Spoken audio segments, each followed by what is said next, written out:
belle soirée Économie et Société avec une présentation de Pierre-Nicolas B. Tousignan. J'ai fait sa connaissance il y a vraiment peu de temps. En fait, j'ai rencontré à un dernier événement à Lutte sociale hier ou d'aujourd'hui. Pour ceux qui étaient là, on avait 95 personnes sur place. C'est vraiment une belle soirée, comme à l'habitude avec ce thème. Puis j'ai vraiment pu constater immédiatement sa curiosité insatiable scientifique et vraiment la tête de l'emploi pour une présentation de Brain. Puis on cherchait justement quelqu'un dans le domaine de l'économie pour faire une présentation de Brain. Donc des fois les choses se passent quand les astres sont alignés.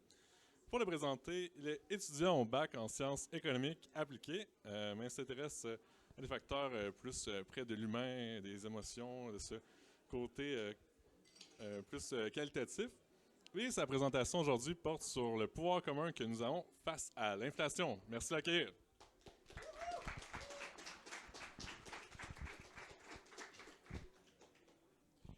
Bonsoir, je reconnais quelques visages dans la place, entre autres mes colocs. Je veux saluer ma mère, mais principalement, je veux vous saluer l'inflation et moi. On ne parlera pas de dollars. Je vous dis tout de suite, on ne parlera pas de dollars. Vous avez tous pris le choix aujourd'hui de venir ici à Bistro Brain entre 5 et 7, pour ceux qui sont arrivés un peu après, un peu avant. Mais vous auriez pu être ailleurs. On a parlé avec Mario du coût d'opportunité, non? Vous auriez pu être n'importe où ailleurs, mais vous êtes venu ici. Selon la théorie économique, vous l'avez faite pour optimiser votre bien-être. Et ce soir, on parle de bien-être. Donc l'économique, la science économique, ça mange quoi en hiver? C'est une science qui étudie le choix par rapport à la rareté. Donc on ne peut pas être à deux places en même temps. 24 heures dans une journée, voilà nos contraintes.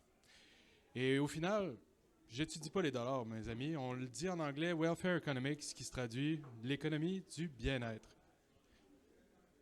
Ici, je vous ai mis un beau bonhomme avec une belle posture. En gros, ce qu'il dit, c'est que l'inflation est toujours et partout un phénomène monétaire. On va en discuter, mais gardez ça en tête ici pour Milton Friedman, une main d'applaudissement. Donc l'inflation, c'est quoi?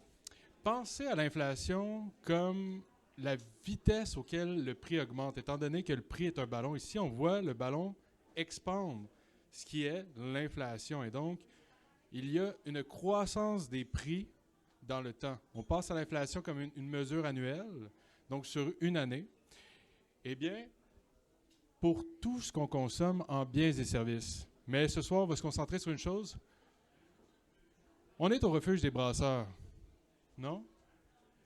Fait qu'ici, l'inflation, je vous le passe en pouvoir d'achat en termes de 100 bières. Vous pouvez vous payer 100 bières dans une année, ou plutôt dans la soirée, ce qui recommande au moins de pouvoir payer les 100 bières. Donc, votre revenu étant donné, la consommation de 100 bières est de 100 bières. Toutefois, si je vous disais que votre salaire, ou plutôt votre revenu, accroissait de 3 pendant que l'inflation, elle, était de 2 on se disait donc, ici, le revenu étant de 103, moins l'inflation 102, vous reste donc 1 bière de consommation de plus que l'an dernier.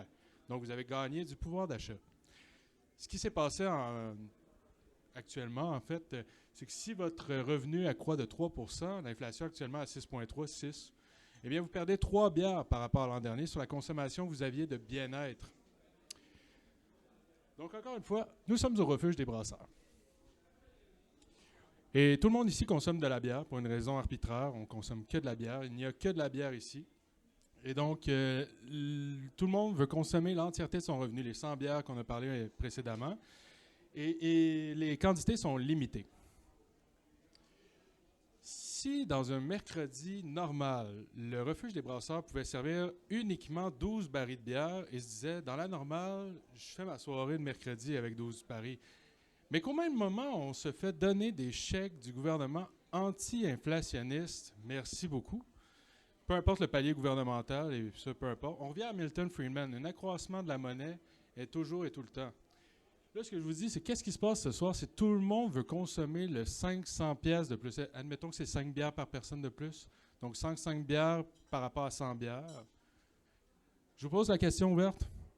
Ah, est-ce que le bar va fermer ce soir avant 3 heures? Ou est-ce que le prix devrait augmenter de sorte à capter l'accroissement de monnaie en circulation, donc les 5 bières additionnelles? A, B, A, B. J'entends B, j'entends B. En réalité, c'est un modèle quand même simplifié. On définit une année comme étant une soirée, mais l'inflation peut venir de plusieurs fronts, puis entre vous et moi, j'ai jamais vu un bar fermé. Donc ici, on peut voir la première fois, la première situation est une diminution de la quantité offerte. Vous connaissez probablement la croix keynésienne, vous l'avez vu dans le journal, peut-être, offre demande. On en a parlé un peu ce soir, mais ici, on va parler les quantités offertes de bière et le prix.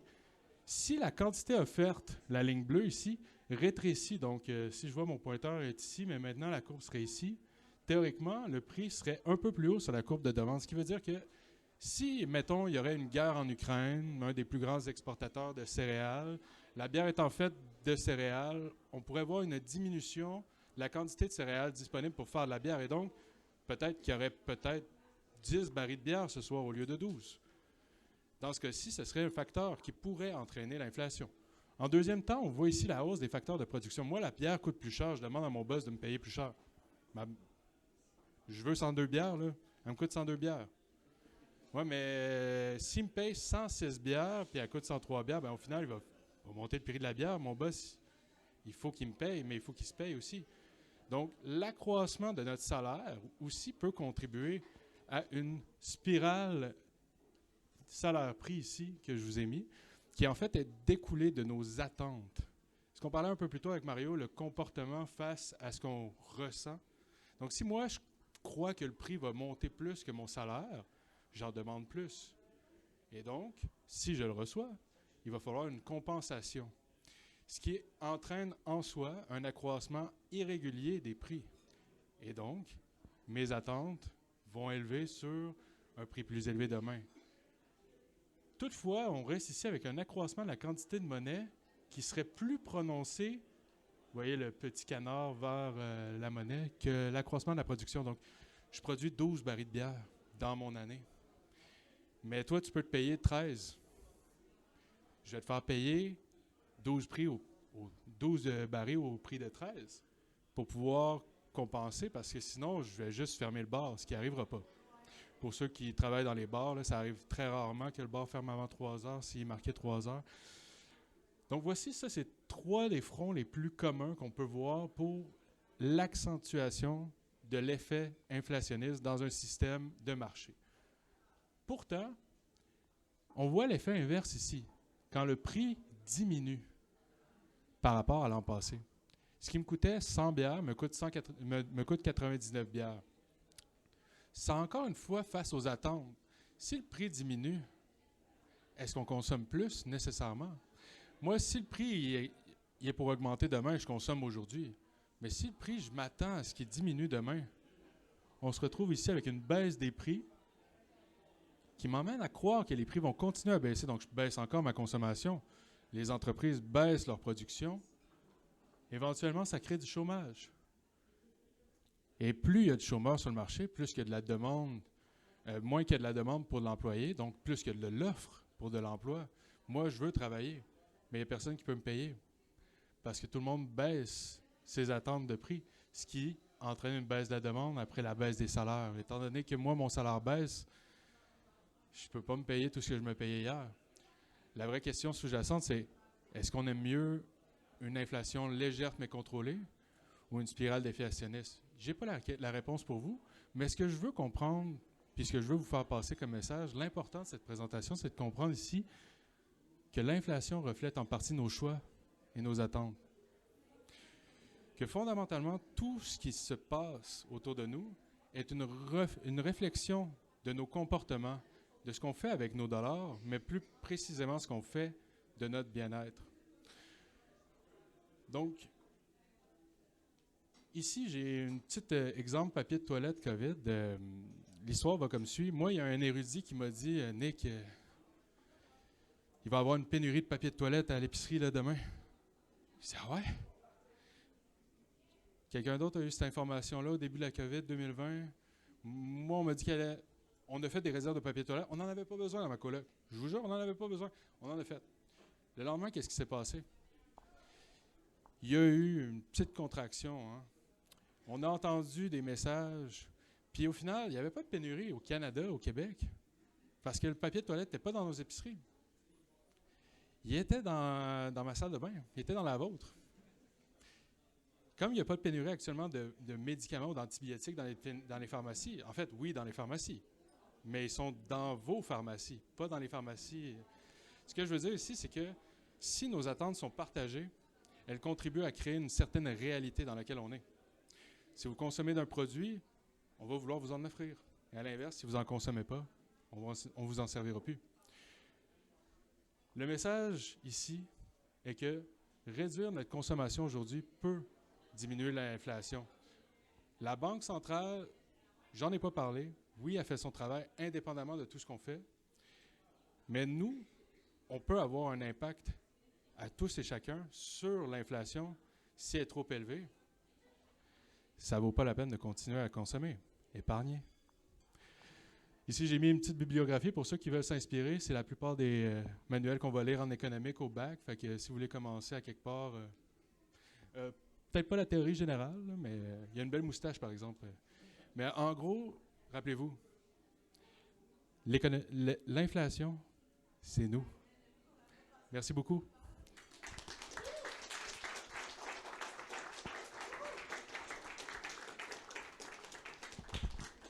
Des questions?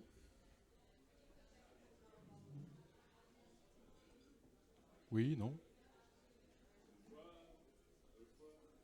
À juger?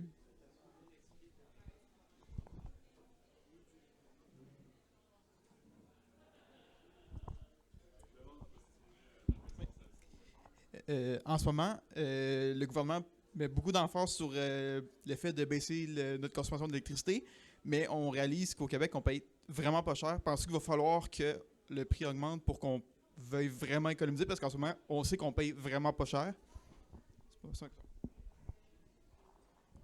La question peut être vue de plusieurs fronts. Je vais le prendre sur le fait que, d'une part, il faut regarder que le gouvernement veut accroître le retour. Tu sais, oui, l'hydroélectricité, c'est un bien public actuellement. Donc, si je reprends un peu mon collègue de la Chambre de fiscalité, ça accroît l'assiette fiscale auquel le gouvernement peut se permettre de dépenser dans des services publics. Fait que d'une part, oui, on veut accroître notre gain collectif. Est-ce que d'augmenter le prix va réduire la demande? Théoriquement, oui. Est-ce que c'est souhaitable? Ça dépend. Ça dépend où est-ce que tu veux amener ta population. Puis là, j'ai pas de réponse concrète pour toi. Tout ce que je dis, c'est que dans le modèle simple, un accroissement du prix va entraîner une baisse de la demande. Toutefois, en effet, on paye dans les moins chers. Est-ce qu'il faudrait marcher avec le prix mondial pour l'électricité? Ça, c'est un choix collectif. Tu as voté ou non la CAQ, ça, c'est toi, mais c'est eux qui dirigent le bateau actuellement. Moi, je veux dire, en toute chose, ça dépend toujours du choix sociétal. Est-ce qu'on veut plus d'équité ou plus d'efficacité? Ça dépend. D'autres questions? Je vais répondre par ça dépend tout le temps, là. Xavier encore qui s'avance. Dans les années 30 en Allemagne, il y a eu une inflation. Oui, c'est ça. C'est pas des 11%, c'était des 10 000%. Pourtant, on n'était pas dans une société d'hyperconsommation à l'époque. Qu'est-ce qui s'est passé? J'ai essayé de donner un cours d'histoire en 2 minutes flush. Fait que, ils ont perdu la Première Guerre. Ils se sont fait imposer la dette de l'ensemble des pays alliés. Ils ont dû payer, mais ils ne pouvaient pas payer parce que personne ne voulait qu'ils exportent vers ces pays-là. Donc, personne n'achetait de l'Allemagne. Ils ne créaient pas de... Tu sais, la production était pour la consommation interne, mais il n'y avait pas de captation du revenu des autres pays. Toutefois, ils devaient payer aux autres pays dans leurs devises respectives. Le premier réflexe qu'ils ont utilisé, c'est la planche à billets. On a tous vu Casa del Papel ici, la Banque centrale, l'imprimante. Fait que le premier réflexe de l'Allemagne a été de croire que d'en accroissant la monnaie plus rapidement que la production, et comme Milton Friedman nous le disait ici, on allait pouvoir payer les dettes. Ce qui est arrivé dans le fait, c'est que l'accroissement de monnaie était tellement élevé par rapport à la production de l'Allemagne, puis par rapport à son poids économique, que ça a baissé drastiquement la valeur de la monnaie d'échange dans laquelle il transigeait. Et donc, tu en as tellement de billets que me torcher avec, faire mon feu avec ou payer mes dettes, j'aime mieux me torcher avec. Il n'y a personne qui veut ma monnaie. Actuellement, là, le Deutsche Mark est bien coté, mais il fut un temps où est-ce qu'ils ont tellement eu peur à cause de l'hyperinflation. Puis oui, le prix du pain pouvait doubler en moins de 30 jours, en effet. C'est ce qu'on appelle l'hyperinflation, en effet. Mais ce qui s'est passé là-bas, c'est vraiment un accroissement anormal de la quantité de monnaie en circulation qui a amené une dépréciation nette de la valeur de la devise par rapport aux autres devises. Donc, en gros, c'est un problème qui a été imposé. Si on n'avait pas dit tu payes l'ensemble des dépenses de la guerre à cause que tu as créé le problème, peut-être. Mais là, ce que je peux te dire, c'est que le problème venait fondamentalement du fait que personne ne voulait acheter, puis tout le monde voulait être payé, ce qui a entraîné ce qu'on a tous entendu, la Deuxième Guerre mondiale. Parce qu'à un moment donné, quand tu te fais cracher dessus parce que personne ne veut t'acheter, ils te prennent tes ressources puis ils te demandent de payer pour leur pain, qu'il n'y a plus de pain dans ta communauté, à un moment donné, ça frustre certains. Est-ce qu'on voulait plus d'équité, d'efficacité? Là, encore là, ça dépend. Je ne suis pas là-bas pour t'en parler, mais ce que je te dis, c'est qu'initialement, c'est l'accroissement de monnaie qui a dans le temps, mais dans le court terme, c'est les quantités qui vont se corriger. La bière, en passant, après 12 barils, ils en font ici. Là. Il n'y aura pas de manque de main. Là. Pour tout le monde qui se posait la question. Peut-être dans un an, si on change nos habitudes et on en consomme plus, peut-être, là, mais... Fait que l'hyperinflation, ça ne reviendra pas si c'était ta question. Sinon, fais attention à comment tu consommes, puis actuellement, épargne.